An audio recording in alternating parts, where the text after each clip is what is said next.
Jerome Whitfield always woke up at 6 o'clock in the morning. It was an unbreakable routine, almost like a sacred ritual. He got out of bed quietly, careful not to wake his wife. Eliza, a woman with fair skin and silky blonde hair, was still sleeping soundly, her gentle face turned toward the window, where the first rays of morning sunlight softly touched the curtains. Jerome gazed at his wife with eyes full of love, yet deep within was a hollow space he never dared to acknowledge, even to himself. He left the bedroom, walked down the hallway, and paused before the large mirror hanging on the wall. A black man stared back at him, eyes deep and contemplative. Jerome carefully knotted his tie, put on a crisp white shirt and his police uniform, neatly ironed the night before. He loved this image, the exemplary police officer, the perfect man, a successful role model, ideal not just for his family but for this small town as well. Jerome Whitfield had served as a police officer at the Beaverton Police Department in Oregon for nearly 10 years. His colleagues respected him, the townspeople trusted him, and his superiors frequently used Jerome as a shining example for young officers to follow. After dressing, Jerome went into the kitchen to prepare breakfast. Eliza loved sunny-side-up eggs with crispy toast, along with a bit of butter and strawberry jam. He meticulously arranged each piece of toast on the plate, slicing apples and bananas and arranging them beautifully. Everything was perfect, orderly, just like the life he had worked so hard to build. But when Jerome's fingers touched the fridge door handle to get the milk, his hand trembled slightly. He frowned and quickly pulled his hand back as if touching something forbidden. An image of another black woman, Tamika, flashed through his mind, leaving him deeply unsettled. Jerome closed his eyes, desperately trying to erase the image. Jerome? Eliza's soft voice from the bedroom doorway brought him back from his drifting thoughts. He turned, forcing a natural smile onto his face as though nothing had happened. "Good morning, honey," Jerome said, stepping toward her and gently wrapping his arms around her from behind. The familiar, comforting scent of her hair reassured him, yet simultaneously highlighted the invisible distance between them. "I made breakfast for you." Eliza turned around, gazing lovingly up at Jerome. "I'm so lucky to have such a perfect husband like you." Her words made Jerome's heart ache strangely, yet he continued to smile naturally. He told himself he must not destroy this perfect life, must not let anyone discover the secrets he was desperately hiding. Jerome kissed his wife's forehead softly, then quickly stepped outside, leaving behind the warm house, his beautiful wife, and a piece of himself, a piece he knew he could never get back. Jerome drove toward downtown Beaverton. The pale yellow glow of the streetlights had just faded, leaving the air crisp and clear in the early morning. In his rearview mirror, Jerome occasionally glanced nervously side to side, as if afraid someone might see him, though he wasn't entirely sure who exactly he feared encountering. His car stopped in front of a small cafe, the one he frequented every morning before heading to the police station. From inside the glass window, Tamika was already waiting, her eyes lighting up brightly as she saw Jerome's car approach. She opened the passenger door and slid inside. Tamika's deep, smooth skin and the hidden secrets reflected in her eyes brought Jerome both comfort and unease. "Have you been waiting long?" Jerome asked softly, quickly scanning the parking lot to ensure no familiar faces were watching. Tamika smiled gently, placing her delicate hand lightly over Jerome's. "Not long at all, but I'd gladly wait even longer for you." Jerome gazed deeply into her eyes, his heart both soothed and burdened. With Tamika, he could truly be himself, free from the mask of perfection. Yet, being with her always felt as if he were standing at the edge of a dangerous cliff. "I have something to tell you," Tamika said, her voice trembling slightly. "What's the matter?" Jerome looked at her, a vague anxiety rising inside him. Tamika held his gaze steadily, her voice gentle yet clear. "I'm pregnant, Jerome. We're going to have a baby." Jerome felt as though his heart had stopped. Joy, panic, and fear surged through him simultaneously, leaving him staring blankly into the distance, unable to speak. "Aren't you happy?" Tamika asked nervously, noticing his reaction. Taking a deep breath to steady himself, Jerome turned and forced a smile at her. No, I am happy. I'm just surprised. But deep down, Jerome knew from this moment onward, his life would never be the same again. The days that followed became increasingly burdensome for Jerome. He frequently made excuses about night shifts or overtime, desperately trying to avoid Eliza's suspicious glances. Yet no matter how hard he tried, Jerome couldn't shake off the growing unease within himself. Eliza, who had always been cheerful and trusting, gradually turned quiet. Jerome noticed her becoming more withdrawn, her eyes occasionally distant, as if she were searching for something he was hiding. One evening, just as Jerome stepped out of the bathroom, he saw Eliza holding his phone.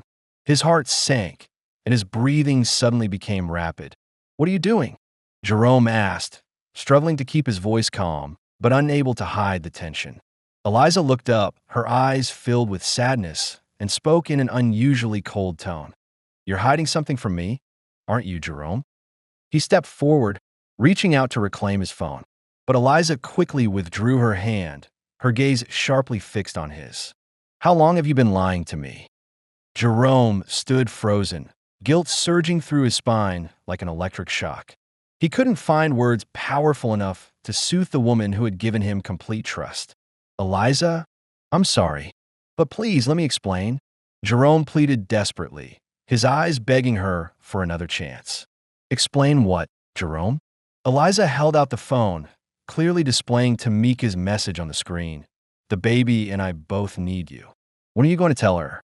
Jerome stared at the screen, feeling his heart plunge into a bottomless abyss. He knew, at that very moment, that everything good he had carefully built over the years was now crumbling, and there was nothing he could do to stop it. The room suddenly felt suffocating, the silence freezing everything around them. Eliza stared at Jerome, her eyes beginning to fill with tears, yet maintaining a chillingly cold glare. "How long has this been going on?" she asked, her voice trembling, struggling to maintain composure. Jerome lowered his head, unable to meet his wife's eyes. I never wanted to hurt you." Eliza laughed bitterly, tears streaming down her cheeks. You didn't want to hurt me?" "Jerome, you've already destroyed everything. Did you think I'd just overlook the fact that you're having a child with another woman?" She abruptly stood up, hurling the phone violently to the floor. Its shattering sound echoed like an ominous ending. Jerome approached, trying to embrace her, but Eliza forcefully pushed him away. "Stay away from me. I'm divorcing you, Jerome. I'll report you to the police department. Let everyone see who you really are," she screamed, her eyes filled with fury and pain. Panicking, Jerome grabbed Eliza by her shoulders, desperately pleading, "Please don't do this. Listen to me."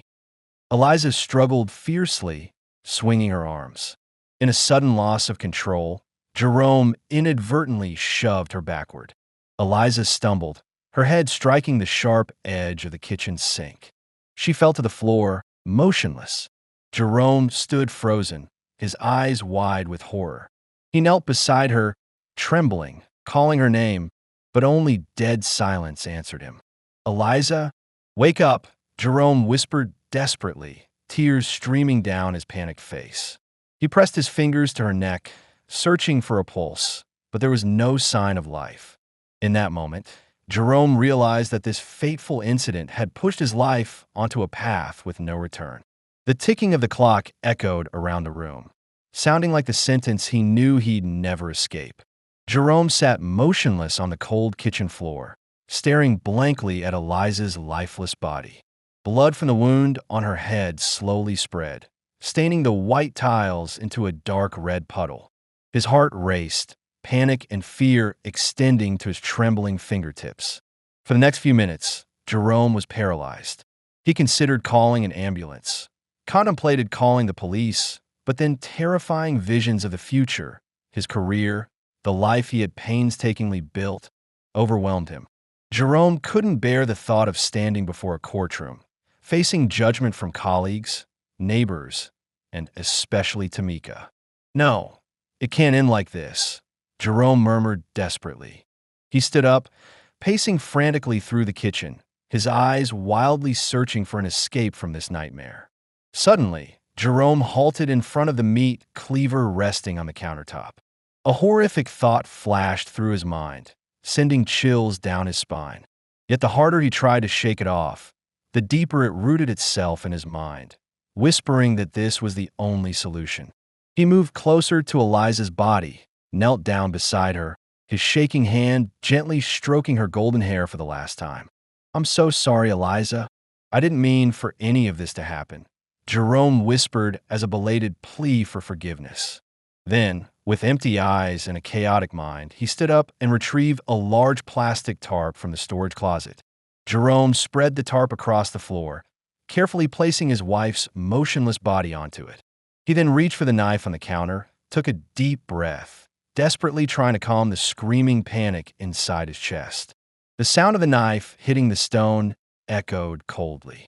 Jerome shut his eyes, trying not to witness directly the horrific act he was committing. With each stroke of the blade, he felt his humanity slipping further away, yet the fear of discovery eclipsed everything else.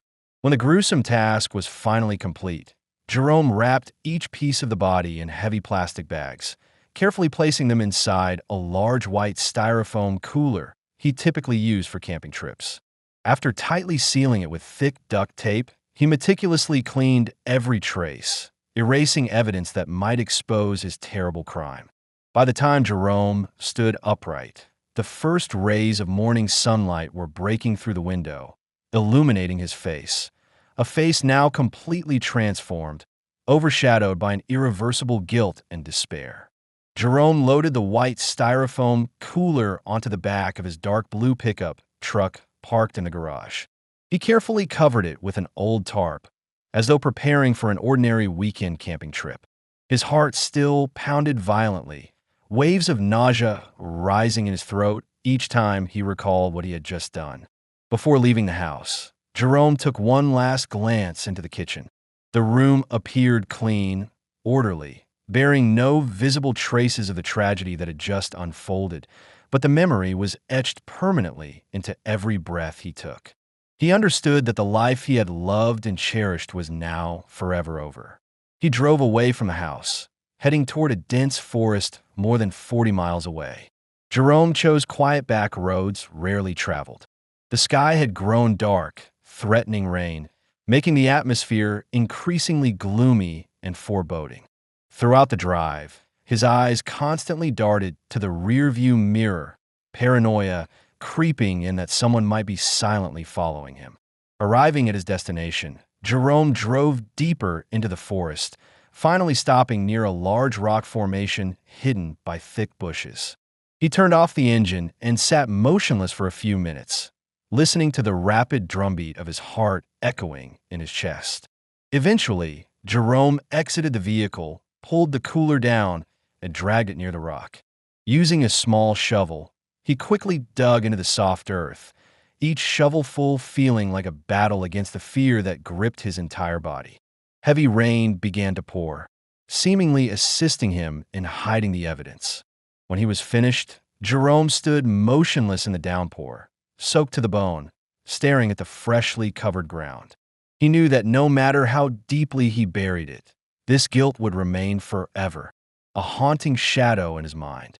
Returning to his truck, Jerome started the engine and headed back toward town, leaving behind the shattered pieces of his life, buried deeply in the silence of the desolate forest. The days following the incident passed in suffocating heaviness. Jerome continued to work as usual, desperately pretending that his life remained unaffected. He even feigned concern, making calls to friends and family, informing them that Eliza had stormed out after an intense argument and hadn't returned. Local police launched a preliminary investigation into Eliza's disappearance, yet no one suspected Jerome. He was, after all, a model officer trusted and respected by his colleagues. Jerome felt both relieved and quietly guilty each time he encountered their worried, sympathetic gazes. However, each night when he returned home, sleep eluded him. Whenever he closed his eyes, vivid images of bloodstains, the dry sound of impact, and Eliza's face relentlessly haunted him. Jerome frequently jolted awake, drenched in cold sweat. Weeks passed, and gradually, the search began to cool. Jerome felt as though he had emerged from an endless nightmare. Yet deep inside him, a voice persisted, echoing accusations and remorse. Early one Sunday morning, Jerome found himself compelled to return to the forest. He wasn't sure why. Perhaps it was an irresistible urge deep within his conscience, or perhaps just to confirm if his horrific secret remained securely hidden. Stepping slowly into the familiar area, Jerome's heart began pounding with intense unease. He stood beside the rock formation, staring down at the damp earth, suddenly aware of the lonely chill that surrounded him, reflecting exactly how his soul felt at that moment. A faint noise in the distance startled Jerome. He spun around sharply, eyes wide, breath coming fast and shallow. But there was nothing, just the gentle rustling of leaves stirred by a breeze. Panicked, Jerome quickly returned to his truck, speeding away from the forest as fast as possible. But deep down, an undeniable truth was beginning to emerge clearly. No matter how far he ran, he could never escape the haunting guilt and obsession that now pursued him relentlessly. Months had passed since Eliza's disappearance, and Jerome's life gradually returned to its familiar rhythm. His colleagues and friends rarely mentioned her anymore. It seemed everyone had accepted that she had willingly left due to marital disagreements.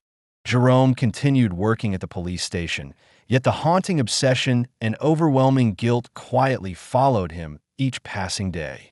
One weekend afternoon, Jerome attended an outdoor barbecue hosted by a fellow officer. Laughter and casual conversations about work filled the air, but Jerome found himself unable to fully participate. He stood apart from the others, holding a cold glass of juice in his hand, gazing vacantly into the distance. "Jerome, you okay?" came the familiar voice of Officer Thomas, a close colleague, as he approached. Startled, Jerome quickly turned, forcing a faint smile. "Yeah, I'm fine. Just a bit tired." Thomas studied him closely, concern evident in his eyes. Lowering his voice, he said gently, "I know Eliza's case has been hard on you, but it's been months now. You need to move on." Jerome bowed his head, whispering softly, "Yeah, I'm trying." Just then, loud laughter erupted from behind them. Jerome turned, his heart tightening painfully as he saw Tamika arriving at the gathering. In her arms, she carried a baby, his own child, whom he had never publicly acknowledged. Thomas followed Jerome's gaze, letting out a quiet sigh of recognition. "Ah, that's Tamika, right? She works at the health center, doesn't she? She moved into the area a few months ago. I didn't know she had a child." Jerome froze, quickly averting his gaze to hide his panic. I have to go now. I'm not feeling well," he blurted out hastily, rushing away from the gathering. On the drive home, Jerome felt as though his heart might explode from tension. He knew that while everyone else might have forgotten about Eliza, he had never escaped her ghost. And now, the hidden truth about his relationship with Tamika and their illegitimate child was making his already fragile existence even more precarious than ever. In the following days, Jerome found himself increasingly restless. The image of Tamika holding their child at the gathering haunted him relentlessly. He began seriously considering revealing their relationship publicly, but each time that thought crossed his mind, fear of his horrifying secret dragged him back into the darkness. Jerome started visiting the church late at night, sitting quietly for hours before the large cross, whispering prayers for forgiveness. Occasionally, the priest found him sitting silently, statue-like, and gently placed a comforting hand on Jerome's shoulder, as though he could see through to every sin Jerome desperately tried to conceal. One evening, as Jerome exited the church, he was startled to see Tamika waiting for him by the entrance. Her eyes were filled with a mixture of anger and desperation. "How long do you plan to keep running away, Jerome?" she accused bitterly. Jerome bowed his head, avoiding her gaze. "I'm sorry, Tamika. I just need more time." "Time?" She laughed bitterly. "What do you think time will solve? Your child is growing up without a father, and you're drowning in your own guilt and misery. Is this really what you want? Jerome remained silent, guilt enveloping him like an invisible net, tightening around him with each passing second. Tamika watched him for a long moment before sighing heavily. I can't wait for you forever. Eventually, the truth will have to come out. And when it does, whether you can be forgiven or not will depend entirely on your courage. With that, she turned and walked away, leaving Jerome alone in the darkness, his heart heavy with the weight of her haunting words. 2 silent years passed, and Jerome had almost become accustomed to living alongside his guilt. Memories of Eliza continued to haunt him nightly, but he had forced himself to ignore them, hoping his secret would remain forever buried beneath the deep forest soil.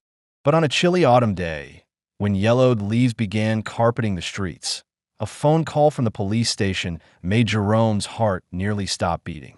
Jerome, we found something in the woods. You need to get to the scene right away. Officer Thomas's voice carried a serious urgency. Jerome felt his legs turn weak, cold sweat beading on his forehead. He quickly drove to the forest, where police vehicles and caution tape surrounded a familiar area. Approaching, his heart pounded violently as he saw the unmistakable white styrofoam cooler lying exposed amidst withered grass. A hunter had stumbled upon it by chance. Jerome stared fixedly at the cooler, feeling as if all his dark secrets were gradually being exposed under the cold, unforgiving daylight. Thomas approached and gently placed a hand on Jerome's shoulder. You all right? I know Eliza's disappearance still haunts you. Jerome nodded slowly, struggling to keep his voice steady. I'm fine, but I need to know more about this. We'll run DNA tests. Thomas sighed heavily, a somber look in his eyes. It appears to be a female body, and there are signs of homicide. Jerome stood frozen, feeling the world blur around him, with only the hauntingly slow, steady beating of his heart echoing in his ears, a silent sentence beginning to close tightly around his life. The following days became an endless nightmare for Jerome. Every passing moment felt like an eternity, as he anticipated a phone call or a knock on the door signaling the end of the fragile freedom he desperately clung to. Then, late one afternoon, just as Jerome returned home from work, a police car pulled up in front of his house. Thomas and 2 other officers stepped out, their grim expressions causing Jerome's heart to plummet. We need to talk, Jerome, Thomas said quietly, making it clear this wasn't a casual conversation among colleagues. Jerome swallowed hard and opened the door, allowing them inside. The officers sat down, and Thomas slowly withdrew a photograph from his pocket, a snapshot from traffic camera. This is your vehicle, Jerome, captured on the night we believe the cooler was taken into the woods, Thomas said, his voice heavy with both sorrow and firmness. Can you explain this? Jerome stared blankly at the photograph, breathing rapidly. He wanted to say something, to deny everything, but the undeniable truth was staring back at him, leaving him no escape. I don't know what to say, Jerome stammered, his eyes reddened by despair.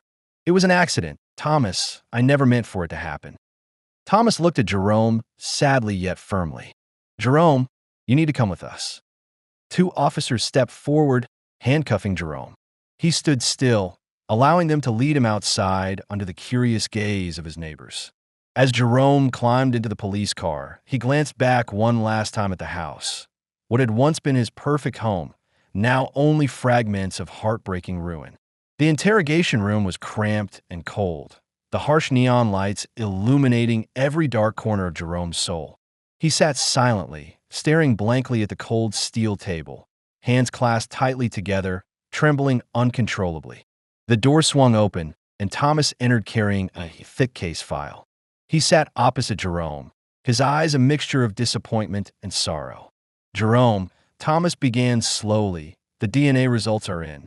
It's Eliza. Jerome closed his eyes, waves of pain and shame washing over him. I know, he whispered, barely audible. I've known since you called me to the forest.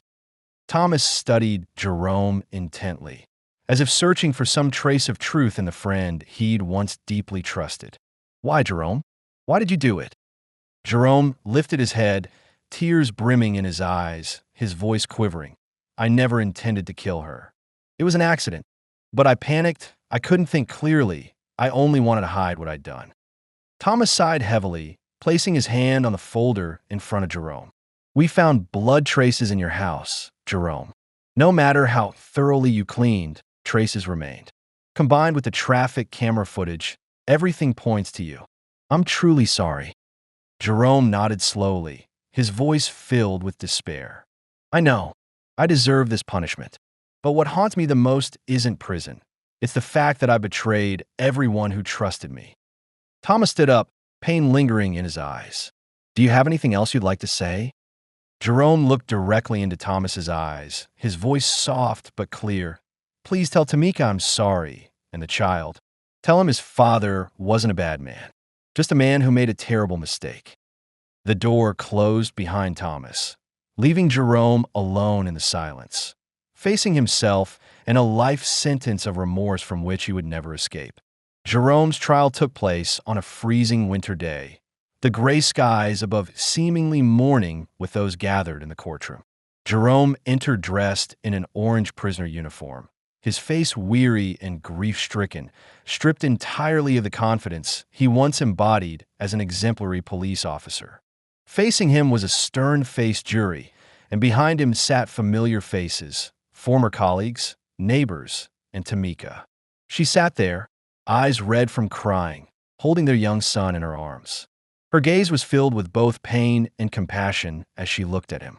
The trial began with gruesome images and damning evidence displayed before the court. Jerome bowed his head, unable to raise his eyes. Each accusation felt like a knife piercing deep into his soul. The prosecutor spoke coldly. The defendant deliberately concealed his brutal act by dismembering and hiding the body of his innocent wife. This is not only a crime against the victim, but a profound betrayal of community trust. Jerome's lawyer attempted to mitigate the charges, emphasizing the accidental nature of the initial incident and his client's panic. But Jerome knew that no explanation could erase the truth. He could see it clearly in the eyes around him. When it was his turn to speak, Jerome stood slowly, his eyes glistening with tears as he scanned the courtroom. I know no words can undo the sins I've committed. I made the gravest mistake of my life by trying to conceal the truth. I don't seek forgiveness, only understanding that I am genuinely remorseful. If I could go back in time, I would face the truth rather than run from it. Jerome sat down amid oppressive silence, feeling as if the weight of the entire world had finally collapsed onto his weary shoulders. After hours of deliberation, the jury finally returned to the courtroom with their final verdict. Silence filled the room, broken only by the judge's slow, authoritative voice. Jerome Whitfield, based on the evidence and testimonies presented, this court finds you guilty of manslaughter and concealment of a body. You are hereby sentenced to life imprisonment, without eligibility for parole for at least 25 years. The judge's gavel struck the bench coldly, extinguishing every remaining shred of hope within Jerome. He stood motionless, his face pale and eyes hollow. As Jerome was led out of the courtroom, he glanced one last time toward Tamika. She was crying quietly, holding their child tightly against her chest. Her gaze toward him was filled with a painful mix of compassion and accusation. Jerome nodded gently, silently conveying a final apology he could not voice. That night, in his tiny prison cell, Jerome sat quietly on the cold iron bed, staring at the bleak gray wall before him. He reflected on the tragic choices he had made, the terrible secrets he had desperately tried to hide, and the profound pain he had caused those he loved. Outside the iron bars, darkness slowly enveloped everything, just like the darkness that had permanently consumed his life. Time in prison passed slowly and cruelly. Jerome grew thinner, his hair streaked heavily with gray despite his relative youth. Countless sleepless nights, filled with loneliness and guilt, etched permanent marks of remorse on his face. Jerome began writing letters. Each day, he wrote a letter to his son, the child he'd never had a chance to know. Those letters were never sent, instead piling up quietly in a corner of his cell, each containing heartfelt confessions and genuine apologies from the deepest corners of his soul. One spring afternoon, Thomas visited Jerome in the prison's visitation room. Jerome sat opposite him, quiet but more sincere than ever. "Are you holding up all right, Jerome?" Thomas asked with gentle sympathy. Jerome smiled sadly. "As well as I can. I still think about Eliza every day. If only I'd had the courage to confess from the beginning, things might have turned out differently." Thomas remained silent for a moment, then spoke softly. "Tamika wanted you to know your son is healthy. She's not ready to see you yet, but maybe someday she will." Jerome nodded slightly, tears rolling down his cheeks. "Thank you, Thomas. Please tell her that I never stopped loving her and our son. I was just a coward who couldn't face his mistakes." After Thomas left, Jerome sat quietly, staring out the visitation room window. Warm spring sunlight streamed gently inside, clear and peaceful.